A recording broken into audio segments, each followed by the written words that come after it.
પંચાયત સમાચાર 24 માં આપનું સ્વાગત છે। દાહોદ જિલ્લાના ખેડૂતો માટે યુરિયા ખાતરને લઈને નાયબ ખેતી નિયામક સીએમ પટેલે મહત્વપૂર્ણ સંદેશ આપ્યો।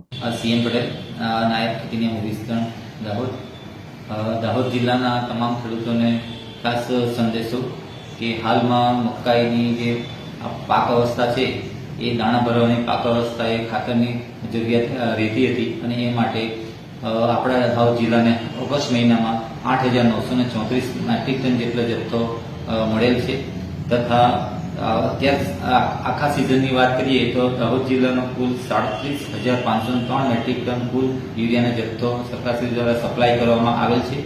આથી ખેડૂતોને યુરિયા પૂરતા પ્રમાણમાં મળી રહેશે અને આવતી સિઝનમાં પણ ખેડૂતોને જે પાક અવસ્થા મુજબ યુરિયા મળી રહેશે। એટલે ખેડૂતોને ખાસ વિનંતી કે એકદમ ઉતાવળ ના કરશો, યુરિયાનો જથ્થો સમયાંતરે આવતો રહેશે।